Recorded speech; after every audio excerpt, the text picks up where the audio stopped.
আসসালামু আলাইকুম এভরিওয়ান, কেমন আছেন সবাই? আশা করছি সবাই ভালো আছেন।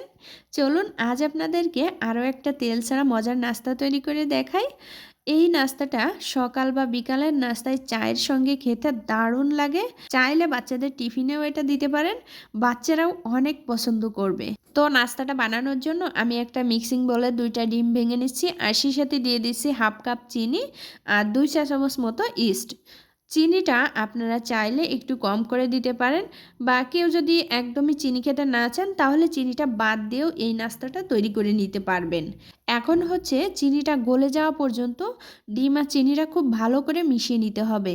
চিনি কিন্তু দলা দলা থাকলে চলবে না, একদম সম্পূর্ণ ভালোভাবেই মিশিয়ে নিতে হবে। এরপর দিয়ে দিলাম 1 কাপ আটা আর 2 টেবিল চামচ গুঁড়া দুধ, সামান্য একটু লবণ স্বাদ মতো দিয়ে নিয়েছি। তো আমি এখানে আটা দিয়েছি, আপনারা চাইলে ময়দা দিয়েও বানাতে পারেন। এরপর হচ্ছে ডিম আর চিনির মিশ্রণের সঙ্গে আটাটা খুব ভালো করে মিশিয়ে নিতে হবে।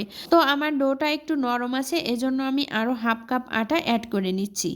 প্রথমেই যদি আমি বেশি করে আটা দিয়ে দিতাম তাহলে হয়তো দেখা যেত যে আটা বেশি হয়ে গেছে আর ডোটা শক্ত হয়ে গেছে। তো এই ডোটা কিন্তু শক্ত করা যাবে না, একটু নরম করে তৈরি করতে হবে। যত নরম থাকবে এই নাস্তাটাও তত সফট হবে। তো এরপর আমি হচ্ছে 1 টেবিল চামচ মতো তেল দিয়ে ভালো করে মিশিয়ে রেস্টে রেখে দিচ্ছি আধা ঘন্টার জন্য। চলে এসেছি আধা ঘন্টা পরে, আর আধা ঘন্টা পরে কিন্তু ডোটা ফুলে ডবল হয়ে গেছে।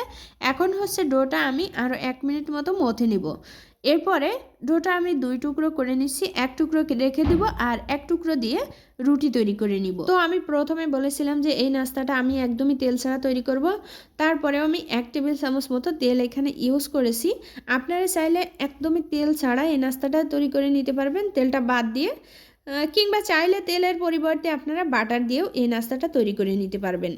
এরপর হচ্ছে আমি একটা রুটি বানিয়ে নিচ্ছি, আর এই রুটিটা একটু মোটা করে তৈরি করতে হবে। তো আপনাদেরকে দেখিয়ে দিলাম কতটা মোটা করে আপনারা তৈরি করবেন। এরপর আমি রুটির 4 কোণা কেটে চৌকো শেপ দিয়ে নিচ্ছি। এখানে আমি হচ্ছে এই নাস্তাটা একটু লম্বা লম্বা করে তৈরি করব, এজন্য এভাবে লম্বা করে কেটে নিচ্ছি রুটিটা। তো আমি এই যে ছুরি দিয়ে কেটে নিচ্ছি, তো এই ছুরিতে যদি লেগে যায় কাটতে গেলে, তাহলে একটু ময়দা বা আটা লাগিয়ে নেবেন।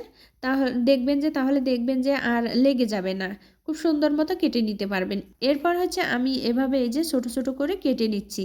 তো আপনাদের কাছে আগেই ক্ষমা চেয়ে নিচ্ছি, আমার হচ্ছে আজকে ঠান্ডা লেগে গলার ভয়েসটা একদমই চেঞ্জ হয়ে গেছে, নাকটাক বন্ধ রয়েছে, আপনারা ভয়েস শুনলে নিশ্চয়ই বুঝতে পারছেন। তো এরপর হচ্ছে নাস্তাগুলো তৈরি করা হয়ে গেলে এভাবে একটা প্যানের উপরে বসিয়ে দিতে হবে কোনো রকম তেল ছাড়াই।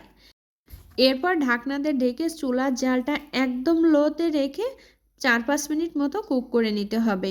এখন হচ্ছে দেখুন নাস্তাগুলো ফুলে কিন্তু ডাবল হয়ে গেছে। এরপর আমি হাত দিয়ে এগুলো উল্টে দিচ্ছি, কারণ এগুলো কিন্তু খুব বেশি একটা গরম না। যেটা একটু লেগে গেছে এটা স্প্যাচুলা দিয়ে নাড়া দিলেই উঠে যাবে। তবে এগুলো কিন্তু চামচ বা স্প্যাচুলা দিয়ে উল্টাতে যাবেন না, তাহলে ভেঙে উপর থেকে দেবে যেতে পারে। উপরটা কিন্তু অনেক নরম থাকে। এরপর হচ্ছে এই যে আরও 2-3 মিনিট রাখার পরে উল্টে দিতে হবে। তো ফাইনালি আমার নাস্তাগুলো তৈরি করা হয়ে গেছে। এখন হচ্ছে আপনাদেরকে দেখিয়ে দিচ্ছি এগুলো কেমন হয়েছে। মাত্র 2টা ডিম দিয়ে কিন্তু অনেকগুলা নাস্তা তৈরি হয়েছে, আর আমরা অলরেডি অনেকগুলো নাস্তা খেয়ে ফেলেছি। তো এইটা হচ্ছে বাকি যে নাস্তাগুলো ছিল এগুলাই। আর এর ভেতরটা দেখুন কতটা সফট হয়েছে। এই নাস্তাগুলো কিন্তু চায়ের সঙ্গে খেতে অনেক মজা লাগে। আপনারা বাসায় ট্রাই করে দেখবেন, আর ভালো লাগলে অবশ্যই লাইক দিবেন।